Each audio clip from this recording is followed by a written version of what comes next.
Hi everyone, it's Lucy May Walker and friends, and today I'm joined by the lovely Kate Jones from Busking, London. Hello. She's a lovely lady. I just wanted to hang out with her and it was an excuse to chat. So I'd like to start by asking you what you do in your own words to do with Busking, London. Gosh. And what Busking, London is for people that have no idea. Okay, well let's start with what Busking, London is, because then that sort of informs what I do or don't do. Well, in fact, it's not a lot I don't do, to be honest. Busking, London is a programme that we set up 2014, and it was in response to an ever-increasing number of inquiries from people wanting to know the ins and outs of going busking in London. A lot of urban myths out there, a lot of tall tales, a lot of Chinese whispers. And, you know, London is difficult because it's 32, 33 little towns all combined together, and everyone's got their own little thing and rules, opinions, bylaws, all this terribly complex thing. So we thought, right, let's put all the information into one place. Let's bring together all the different landowners, so councils and business improvement districts, but also private landowners, police, performers, equity, anyone who's got a stake in encouraging, championing and making street performance in London the best in the world. Because it is. Because it is. It seriously is. You know, I've gone to a lot of places around the world and I see busking, and I have to put my slightly sad face on because we're so much better at it here. We're so good. But the idea was that you didn't have to go trawling through a council's website to find out if they had a policy on busking, because it would all be in one place. We also, which to be fair, slightly less successful, and I can tell you why, but we wanted to have a map so that when you look and go, where is the spot, particularly if you're starting out, it's quite nerve-wracking to go, can I play there, or do I have to go over there, or is there, the difference between public and private land in London is not helpfully marked out with a Sharpie or a white line, and you can be 6 inches the wrong side of that invisible line and be on private land and not be allowed to busk. I did that because Tim emailed me. This was when I first started, and I had no idea. It was that day that I was talking about earlier. It's like I knew where I could busk, and the one day that I was there was an event on, so I couldn't. So I was trying all these things, and again, you just kind of try it out, and then you find out that you can't do it. And I've ended up going across the bridge over to... to St Paul's? Yes. Yeah. And I found this lovely little spot, and I was like, fantastic, I've done it. And then I got an email from Tim, who also works for Busking London, saying, just so you know, that was illegal. I was like, no! But you see, what's interesting, so you don't know. So the whole point was to bring all of that information together. So when you crossed over the Wibbly Wobbly Bridge... you get to a point. So it becomes City of London. Yeah. Now, busking is... The act of busking in the City of London is not illegal. It's the financial transaction. So, in theory, you can go and perform, but you'd need a great big sign that said, please do not give me any money, because the financial transaction is the illegal bit, ancient bylaws and all sorts of stuff. So, but that's exactly it. So rather than, what we wanted to try and do was make it easier for people. You've still got to do your own research, you've still got to work it out for yourself, but put everything in one place, have, a non... it's voluntary. It's a voluntary buskers code, but it's common sense. But sometimes we all know common sense isn't always at the forefront of people's heads. You're wanting to get playing, you're wanting to do your thing, rather than sort of working through a 10-point plan of how to do it and where to do it. So bringing that code together, which was written by performers and landowners and the police, putting it on the site, but also being able on that site to be able to talk about the other stuff we do, the other opportunities that we offer. And as the programme's developed, so too has the interest from the private landowners who love busking. They like the low-key vibe, they like the grassroots thing, they like the idea they're supporting up-and-coming talent, they love the idea that they don't quite know, one day Lucy May Walker could be playing if they're lucky. If they're very lucky. And the next she's doing, 6 months down the line, she's playing at the Brits. She's the critics' choice. Might be longer than 6 months because we're just about to come up to the Brits. But Right. but people like that. Yeah. Because busking, dare I say it, busking has become really rather sexy. And Oh, what do you think? yeah, it has. I mean, people start, if you look at the artists who have now fessed up to doing, busking in their early years, Yeah. and who still do it, Yeah. That's true. the idea that you have got an ever-changing audience, Mm-hmm. you can build your fan base, you can try out new material. If it doesn't work, it doesn't matter. I've not paid 15 quid to come and stand there and go, Yeah. oh, I don't like that song, but I'm not going because I've paid 15 quid. Yeah. If I'm hearing something busking, I go, no, it's not for me. And you, as a good busker, you can analyse and understand your audience. And if you see people who aren't engaging, if you're just standing there and no one's put anything in your case or tapped your eyes at all, and you've been there for an hour and a half, singing the most beautiful but maybe angst-ridden songs about love and loss, and no one has stopped, it's time to change. I feel like... yeah, that is it. No, come on. But I mean, that's an extreme example. But I mean, the idea that you can learn that craft of reading your audience and try stuff out. If it doesn't work, it doesn't matter because you're not necessarily going to see those people again. Yeah. And the people who do love you will then start following you. And that's the one thing that always amazes me when I see buskers who have no way of identifying themselves. Oh, when they don't even have their name. What? Ridiculous. What is that about? Unless, I guess the only thing is, for me, busking and original music is kind of a different thing. I do busk with my original stuff, but let's say a label was going to come and see me to see if I could be on the label, whatever, consideration. Yeah. I would die of embarrassment if they came to a busking slot not die of embarrassment, I'm alright, no. but over a gig with where you're showcasing your own original work and Yeah. it's you in your element as opposed to battling against street noise and a single amplifier and train announcements and everything else. So I guess I understand maybe people want to separate the two, and I guess that.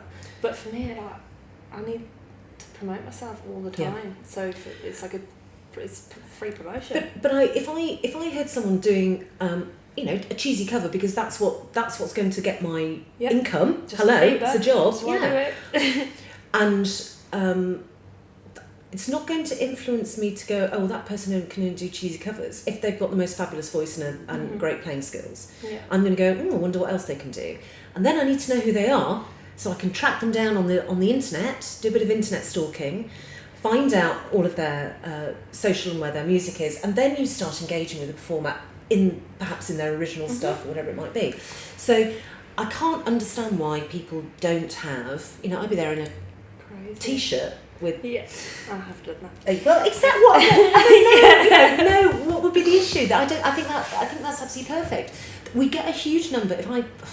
Just this week I've had 3 messages on the Busking London Facebook page. I saw the Trafalgar Square one. That was one, and this week someone's gone, there was someone playing this particular tune at Piccadilly Circus at 2 p.m. on Monday. Who is it? I don't know. Oh my God. But if that person has had a sign or a business card, even if I've got not time to stand and wait till they finish their song, I can chuck in some money and pick a card up and go, and then contact them later. It's sort of doesn't make sense to me when it's all about you in that instance. Well, for the Jeremy Vine thing, sorry to bang on about it. Sorry, Jeremy who? Jeremy Vine, sorry, Jeremy, I don't know if I mentioned. Jez.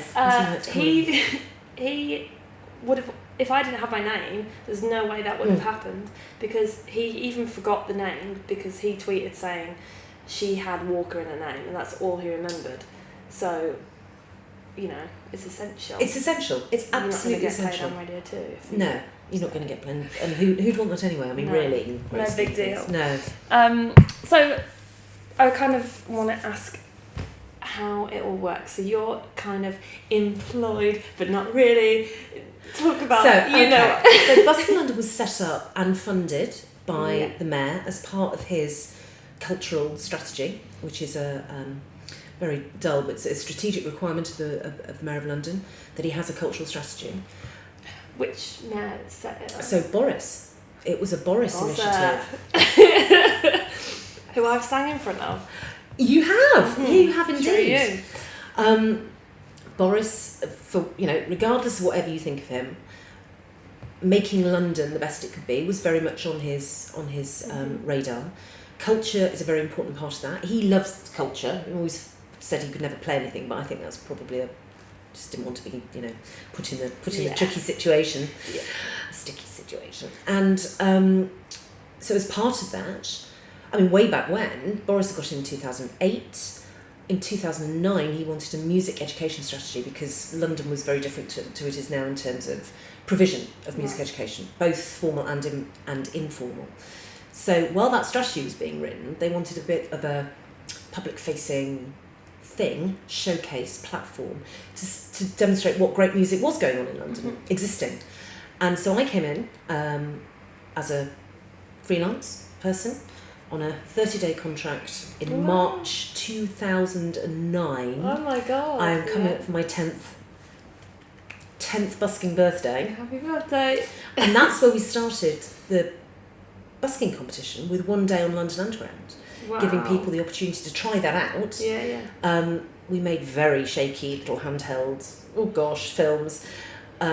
Judging panel and us chose our top 10, the public chose number 11, we brought everyone together and had a live busk-off. The winner getting a licence to busk on London Underground. Amazing. Rarer than hen's teeth, as we know. Do you remember who the first one Yes, was? Jamie West. Okay. No idea who that is. Oh, should I? No, but look him up because his stuff is brilliant. Cool. He's just fantastic.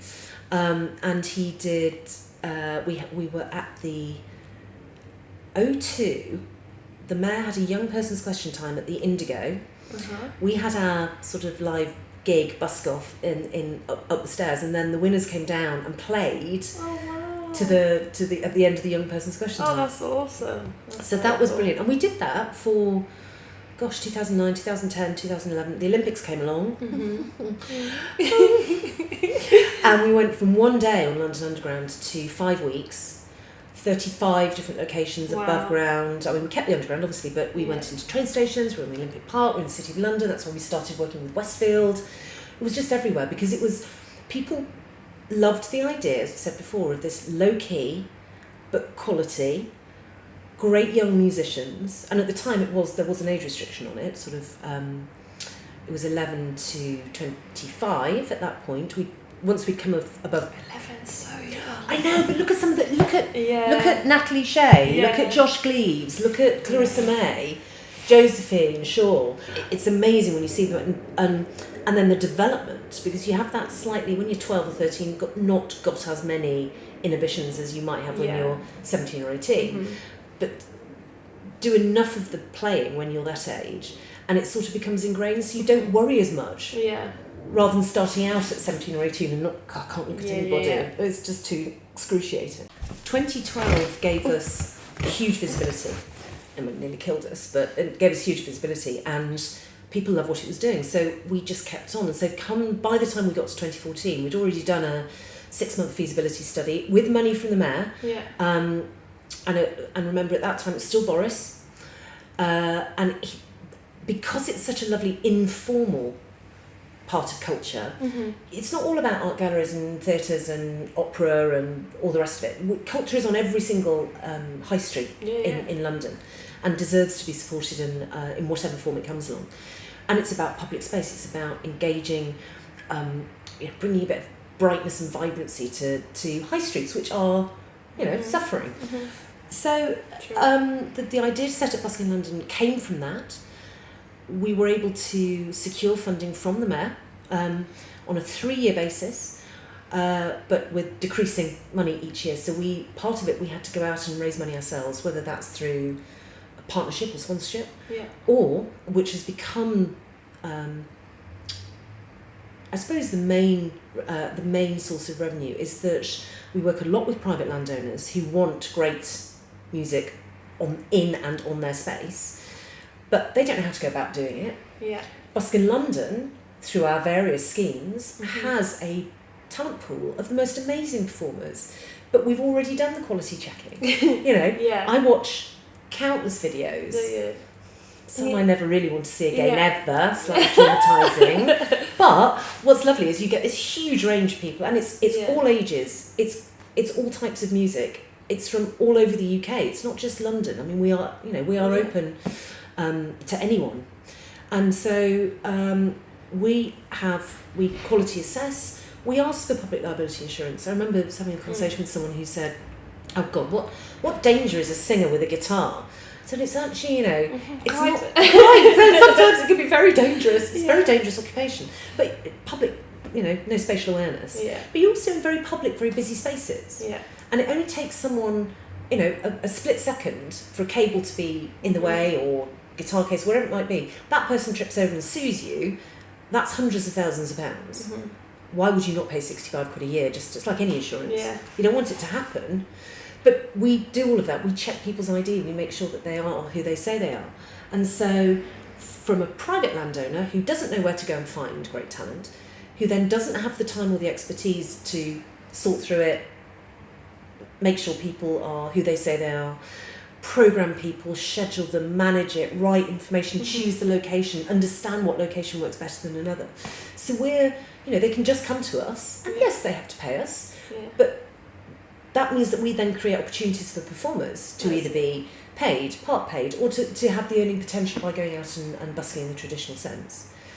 And often, private landowners will say, we don't want people to have to busk, we're going to pay them. You've been a recipient of number of those types of gigs. Yeah, thank you. It's a pleasure, but that's part of the job, and I will always go in to a landowner to say, well, particularly in new locations, you should be paying them in the first instance. Yeah. Get people, if you're in somewhere beautiful that is steel and glass and there's lovely seating and there's food and beverage, if you see a performer, often you'll think they're paid to be there. Mm-hmm. Now, sometimes they're not. Yeah. But with a private landowner who wants to invest, it's not very much money for them, considering the amount, the capital that's in their building. And they're absolutely, I was just going to say there are absolute economic and cultural benefits to have that type of performance in your space. Mm-hmm. And from like a performer's point of view, I love getting gigs through you guys because I know it's going to be, it might not be the best gig in the world, but I know it's going to be professional. I know that I'm going to get paid, and it's nice to have it it's nice not being the only person that has to worry about if I don't get paid and things like that. I can go through straight you. To us. Well, we take that. It's nice. It's like a booking agency. Yeah, I suppose. It's an interesting one. I would never describe ourselves as that, but I guess we are. But we're more about. So we would never take money from the performer. So a traditional booking agency will take a cut. What the performer's paid. Right. We don't do that. So one of the things that I do in my job is I go in and sort of do the all singing, all dancing, bring the project to life in front of a client. A property developer, say, we've just done something for that. Get them to fall in love with the idea, but we're saying to them, you're paying us to access to all this pool, and that we'll do all of that work. You don't have to do anything other than open the email that says, here's your schedule. Here are the people who are performing. We will sort everything else out, but we'll also take out the hassle for the performer having to invoice, because you invoice us. Yeah. We'll pay you before we've ever been paid by the property developer or the landowner or the person who's had the party. We will always do that because we're in a better position to then, if they muck about. And we've not, do you know what, I've never had anyone not pay. Yeah. I mean, maybe I'm a bit fierce in the first instance and I'm a bit scared. So do you have like regular, so when you say private, it's like, I know I've done like Battersea Power Station, is that one of them? Yep, that is. Do you have like some regular ones, like Broadgate Circle? Broadgate Circle, so land ownership in London is quite a complex thing, and there are big companies that you won't know the name of who own the land, and then there are managing agents who manage it. So Broadgate Circle is a great example. That area, right by Liverpool Street, is owned by a big land company, and they have a company called Broadgate Estates who manage it. So Broadgate Estates are in charge of making that space work, whether that's the food and beverage outlets, whether it's the office tenants. But part of their job is also to enliven the space. So Broadgate Estates will have a budget, and they will come to me and say, oh, what we'd like is this, this and this. So I put a proposal together. I will say, right, I'm going to send you 20 performers to listen to and choose the ones you want. Some people don't even want to do that. They just go with whatever I say, which is lovely and saves time. Easy. But often in the first instance, a new person will not know the quality. So I will send, my A-list. Yeah. I'll send my A-list and they'll come out and go, oh my God, they're all amazing, can't choose. You do it. Okay. Or someone will go, yes, we want this person, this person and this person. Yeah. So then... I was going to say, how do you pick... So I was in the Busking London competition, that's how I know you. Yeah. But I didn't get to the final or anything. Nope. So how do you choose, do you choose the same kind of 30 people every time? No. Or all depends on the client and what their brief is and what the space is and what time of year it is and what are they trying to get out of it. Do they want it to be something that is a daytime but very bouncy? Do they want it to be evening? Do they want it to be chilled?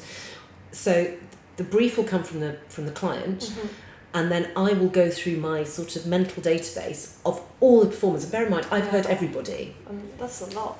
I have to I do have to go back and sort of refresh and occasionally do some, mystery shopping and go and listen to people. Ooh, that's so cool that you do that. Well, it's very easy to do at stations because I obviously know a lot of people on the Network Rail scheme, face-to-face person and stuff. But I don't know everybody, so it's quite, I can sort of lurk, not looking too suspicious. I always put money in people's cases, and I always, flash my card. I've never seen you. But I know who you are. Yeah. Know who you are.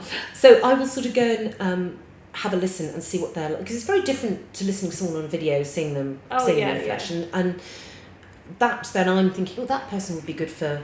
So I'll stand there writing notes or I haven't actually videoed anyone because I'm a bit useless on the phone, obviously, because being an old person. But the idea, I'll think, and I that, and then they'll get, if I've got a brief from a client that wants a particular type of thing, I'll have that in my head to go, they'd be great. That's brilliant. Buskers watching this are going to be like, oh no, if I'm ever having a bad day.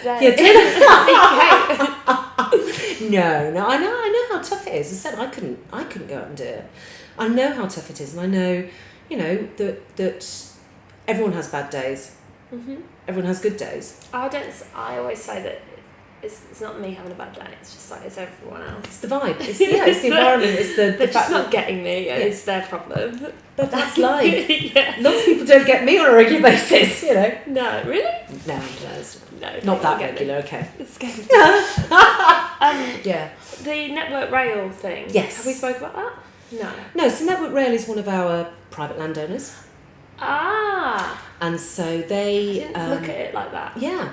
So Network Rail either own and manage or manage the vast majority of stations in the UK. Some stations are managed by the train operator, so Virgin Trains, for example, will manage stations on its route. Right. But there's only one station in London which is...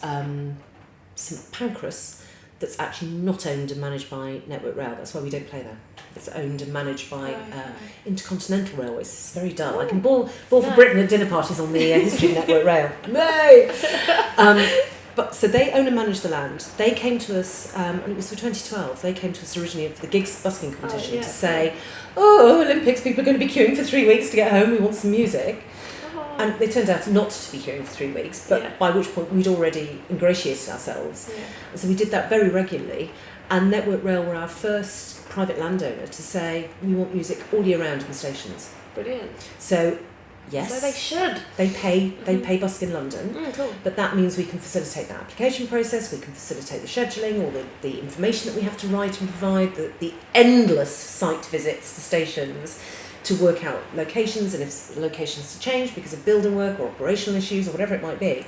So it's a big ongoing project. Yeah. But they were the first, and in fact, a lot of people who contact me generally start by saying, "Oh, I saw some busking in Waterloo," or "I saw the favourite station." Yeah. It's wonderful. Yeah. And they're a great station to work with. They are always up for things. Okay. The station manager just says yes generally before we've even asked what it is. So that's always nice. Very good to know. And we, try, and obviously that scheme is open all year round. It's not like London Underground where they'll only audition every couple of years. So in fact, Oh, yeah. London Underground won't now audition. They were supposed to audition in 2019. It's now not going to be until 2020. That's 3 years. 3 years. Wow. So Network Red is open all the time.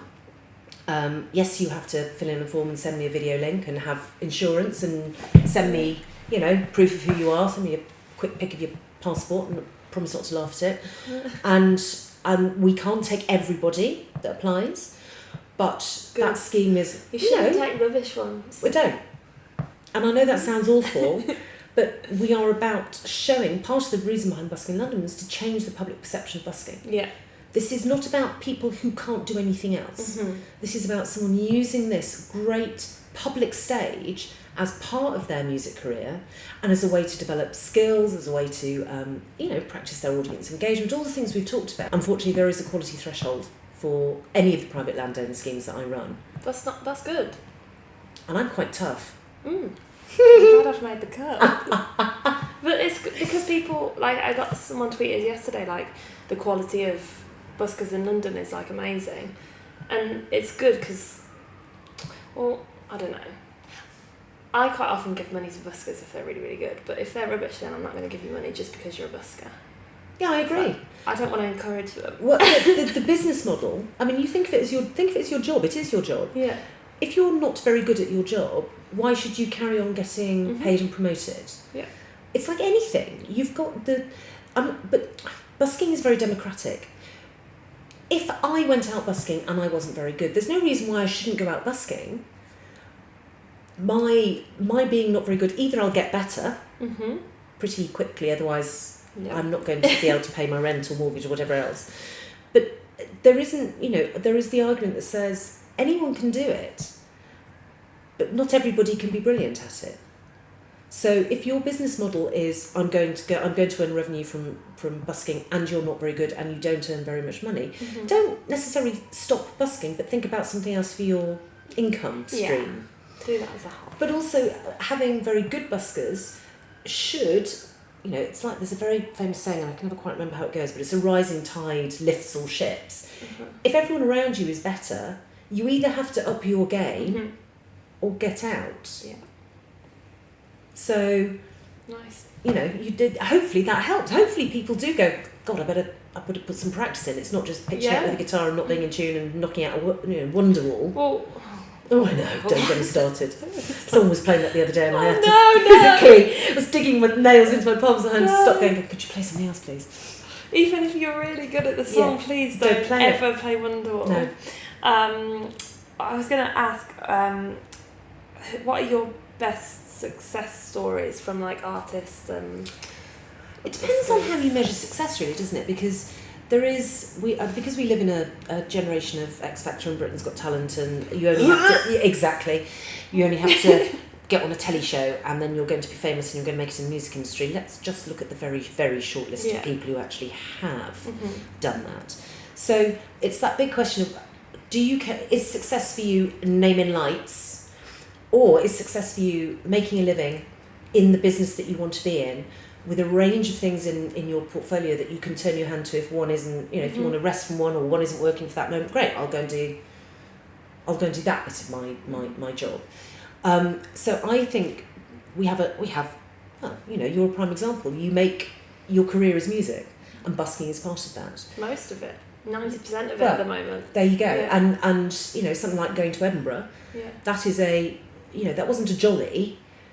You were going to the Edinburgh Festival as your job. And your Edinburgh Fringe Festival. Edinburgh Fringe Festival. But the street performance bit of that is incredible, and all those performers are there as professional performers doing their job. Now, if your job is 9 to 5, sitting in an office at a keyboard or doing paperwork, it might seem like a high old jolly to go and do 2 45-minute sets or 2 hours or whatever it might be, and that's it. Yeah. But it's a job. It makes no odds. People's jobs and people's lives are very different.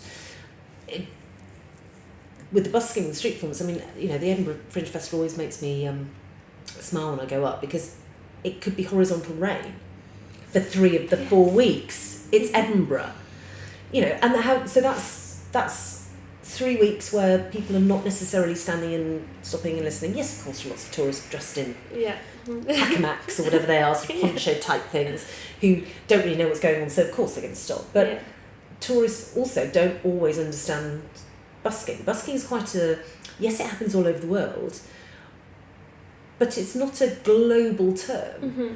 And so many people, I say I'm a busker now. What's busking? It's like street performing, but yeah. So it's a strange one, but I think that for me, people who the success comes from working in the industry you want to, making a living from the industry you want to. It's not about having your name in lights. You'll probably remember this because I probably told you so we have a song prize, as you know, in the gigs busking competition. Part of that competition, a song prize for your own material that you can enter. Yes. And did that. Yeah. Didn't really get anywhere, but thanks. yeah. But the idea behind that was that songwriting is a huge business. Yeah. If anyone asked me if I prefer to be a performer or a songwriter, so name in lights or name in brackets, I'll take the brackets any day of the week. Would you? I'd take both. Oh, some people are just so greedy. I'll take the brackets because then I can bob into Tesco and do my shopping. Yeah. Then I might just bob down to the yacht and write my next hit. Mm-hmm. I'm not going to be bothered by people. You have both. You know, if you're just trying to think of someone really brilliant that would be, the Taylor Swifts of this world or the Ed Sheerans of this world or the. I'm not sure I want to be quite like. No, but you. Katie Tunstall. Katie Tunstall. So Katie's a lovely example, and she probably doesn't get bothered, but she makes a flipping good living from performing and writing, and extend your repertoire. She plays, she loops, she does, she writes, she's great. I mean, we love Katie. That's what I brought her up. Yeah, we love Katie. But what was our point? Success. How do you measure success? Prize. And I was songwriting prize, so it was more about me saying that if you gave me the option, when I talk to songwriters, think about writing not just for yourself. Writing for other people is big business. I've got two great friends who I'm doing some work with at the moment. One is a performer as well, an amazing performer, and one is a producer and studio engineer and writer, award-winning, both multi-platinum selling artists in their writing. And I saw them the other week, and I said, "Oh, who are you writing for?" Well, they've just done a song, and this week, this is quite comedy-inducing, but they've just written a song for Cliff Richard's new album. It's number one. They're just writing a new song for Steps. Oh, wow. Here's one. They're just writing, and you're like, okay, that's... Wow. How do you even get into that, though? By simply doing more of the writing with people, collaborating, going and looking at all the places that you can see these people find. But songwriters are quite notoriously hard to pin down because you don't know who they are. Yeah. The good thing about the new thing on Spotify, you can put credits and you see who the song. That's great. And then you can do your internet stalking and track them down. But it's really hard. Writing camps, all of that sort of thing, where you've got an opportunity to work with other people and find, develop those. If you've got a particular type of writing, it's a particular style of writing, it's lovely, it's brilliant. But actually, it might be worth knowing how to be more poppy or Americana or blues or more indie, because if you look at the briefs that come out on the various songwriting websites, the brief might be you are writing for German pop star who's got the biggest following known to mankind. If you write a hit for them, that's it. You can sit back and not have to do anything. But it might not be your particular style or genre. Yeah. Or your favoured style and genre. So learning how to do that, and you only do that by doing it. Yeah. Co-writing is good. I'm doing a co-write with Hattie. Oh, fab. Coming up. Lovely. I used to be terrified of co-writing, but I think that's because I'm not best at writing anyway. Like, I really have to be motivated by some sort of trauma. Yes, and generally trauma. And I find it really hard to I'm gonna songwrite at this day from this time to this time. But when I started co-writing with the Dunwells, who I write and record with, I started co-writing with them. I was terrified, but I've written the best songs with them because, let's say, 60% of it comes from me. I've already got the thing, but then they have a way of co-writing makes you think of something that you would never even... Exactly. Yeah. And they inspire you, and also you might hear something and go, never thought of doing it like that. Then I'm going to take that, and in my next song, it's not have to be identikit, but it's the process and the almost like a little template. So it's a progression, or it's a middle eight, or it's a particular hook that you want to slide in. The more co-writing you can do, the better. I'm going to fix you up with some people to co-write. Yes. I also wanted to know, talk to me about Nile Rodgers. Aren't you best friends? God, how did... I can barely talk about Nile Rodgers. No, please do. That was extraordinary. So, International Busking Day, which is a Busking London event and campaign, started off in 2015 as National Busking Day, and then we got various people, literally tweeting and messaging us going, "Oh, we'll do it in, wherever." We went, "Okay, well, we'll go global." Yeah. And so 2016, 2017 International Busking Day, 2018 the work that I do with Wembley Park, another of our private landowners, lovely people, wanted an International Busking Day event at Wembley. Who we say no. So the idea was to bring acts from around the world, which we did do, and but with a particular focus on music. You're outside Wembley Arena and across the way from the stadium. Wembley's music legacy is huge, so let's do quite a bit on music. And we were asking various people, some Busking London ambassadors, if they could come and do a little moment just at the start. But, it's midsummer, everyone's festivaling to within each of their lives. And colleagues, Julie and Rachel, know Niall's manager. And it was literally we're just, well, I don't think it was even an ask. I think Julie was talking to him about something related, but we're looking for someone to just come and do a moment. And he said, "Oh, no, I'll do that." And I remember getting a text from Julia, all in capital letters, with a huge number of sparkly fireworks and things, going, "Nile Rodgers is going to come to International Busking Day." And I'm like, oh my what? God. No. I remember typing something deeply inappropriate back, going, "That can't possibly be the case." And, "Oh, look, there's a fish on a bicycle." And then blow me. Yeah. But he was due just to come for 15 minutes, do a press call and go. He was playing Lytton's Fernand Festival that evening. Wow. So all the way up there. He pitched up. He'd brought his guitar. He'd brought half of Chic with him, Follow Me. As you do. And he was like, "Yeah, okay, I'll play." And then, so all our other artists, so people like Newton Faulkner and Key West, who we'd gathered for this picture, the sound engineers suddenly scrabbling to get DIs and everything plugged in. And Niall's just, and he went through his back catalogue. Now, the show was supposed to start at midday. You know what I'm like with a schedule. Yeah. I like a schedule. Yeah, you do. And I like to stick to it. Yeah. You were 20 minutes early today. Trying to get the camera ready. Yeah.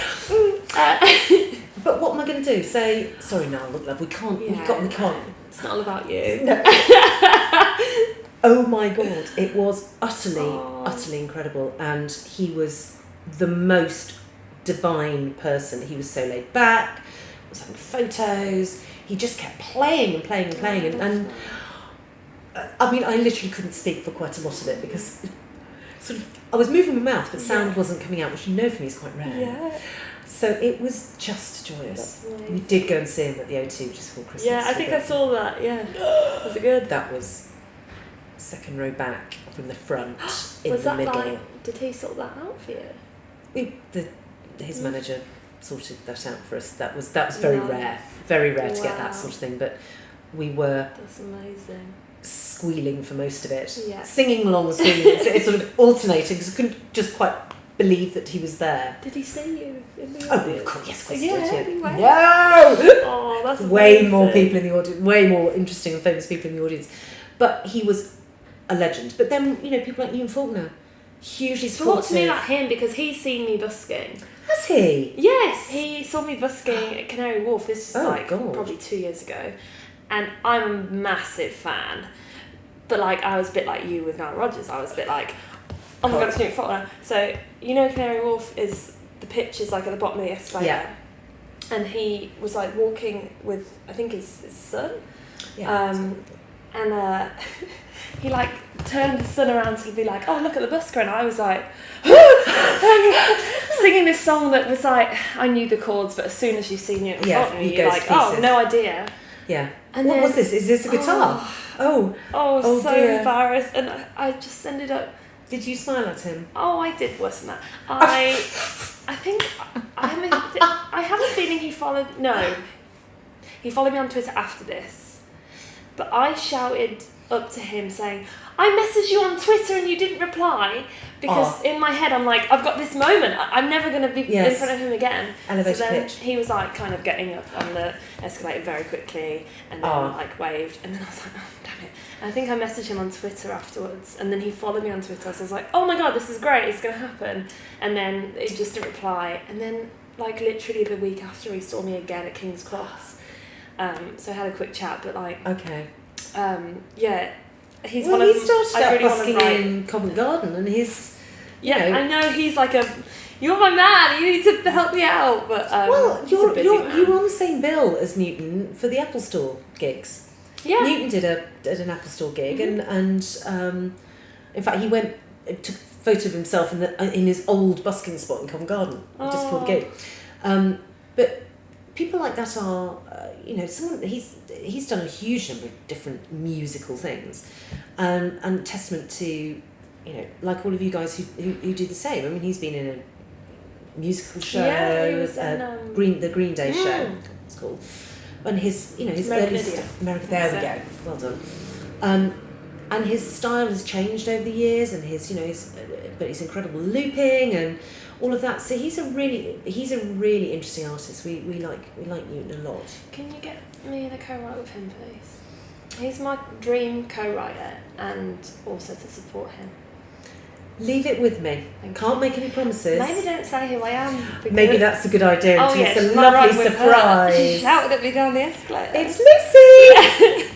Here you go, Newton. Yeah, it's the mad woman. Yeah. But then you do did you see my thing about Dick and John the other day? Yes. Yeah. I'll take that down the octave. Yes, sorry, that's very exciting. That wasn't so busking. This is the fun thing is the amount of people that you see, or probably because I'm not great with knowing a lot of famous people. It's probably been loads more. It's just ones that I recognise. And yet, I was at Waterloo on Wednesday, which was an accident. I wrote the wrong day down, and they let me go there anyway because the person didn't come up. Oh, okay. And then that's not allowed, but there you go. Fair enough. That happened. So I wasn't even supposed to be busking. And this guy put money in my case, looked up, and I just went, and it was, I didn't know which one, Dick or Don. But I literally... It's like Ant or Deck, isn't it? It's very difficult to tell which is which. I literally looked at him and just went, Dick and Don! Down the microphone. What? We're going to have to stop this Tourette's thing that you're developing. But he ran away. He ran away, But then I was there again yesterday, on the day that I was supposed to be there. And he saw me again and he waved. And I was like, thanks for yesterday. But he didn't stop because I wanted a photo, but I think he said it's good. But we can work on that. So something happened this week that was exciting. Very exciting. One of our lovely buskers, Hattie Briggs, who you know, who's on our network Rail Scheme and does other gigs for me. She was busking at Paddington Station, and past her went the very lovely Alfie Bow. I don't know if I'd have recognised him. Oh, I would. Yeah. I'll say that! Yeah, I would have done it on Lucy Bay Walker. No, I mean, I've done a couple of things with Alfie, and he's utterly divine. Yeah. Loved what he saw and heard, obviously. Put some money in her case. And then found her again online and said, come on tour with me. And not just one little opener slot.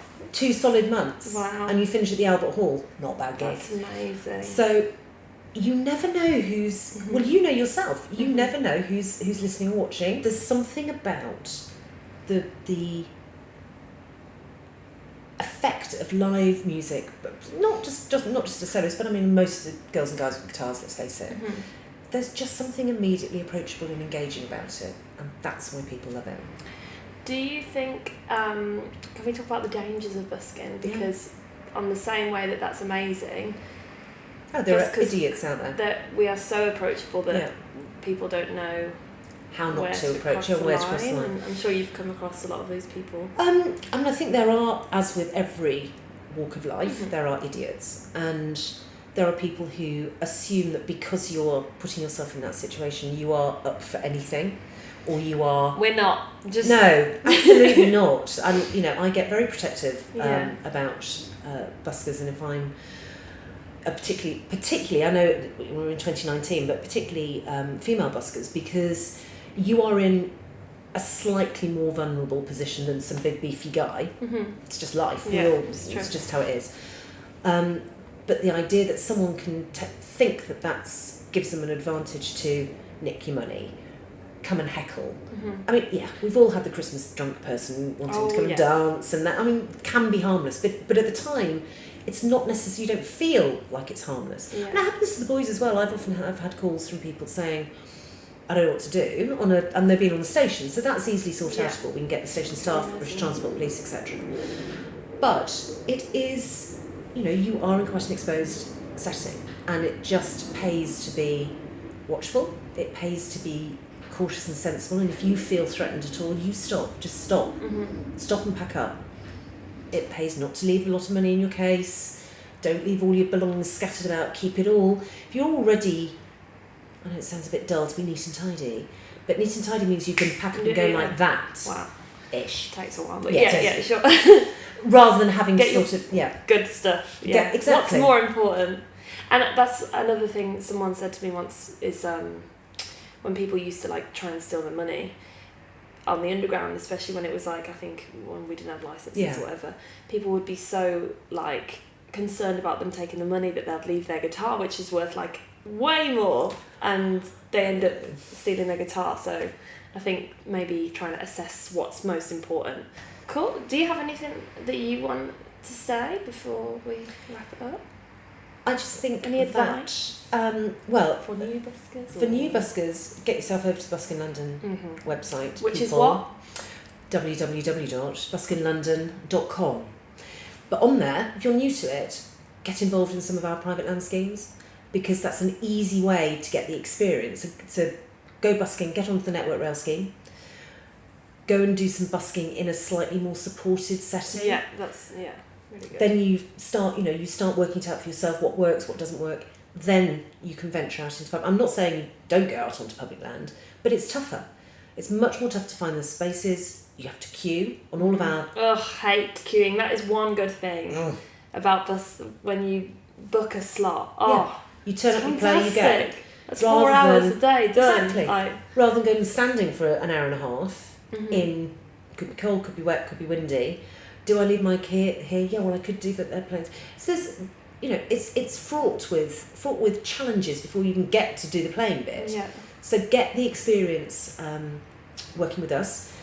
As I say, we don't accept everybody, but I will always do. Or if you're really new to it, take part in our gigs busking competition. I can recommend that, because I knew nothing about busking until I did that, and as soon as I met other people and talked about it, I was like, maybe I should give this a try, and it was the best thing I ever did. Why wouldn't you do it? Mm-hmm. Great.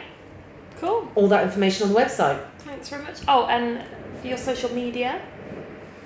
So we are at Busking London on Facebook, at Busking London on the Twitter. On the Twitter, sure. Mm-hmm. And the old Instagram, yeah. Busking London. Cool. Thanks very much. Lovely. Oh! And stay there because we need to do a picture. Okay. But we're done. Amazing! Ooh! Oh! 9, 8, 7. Quick!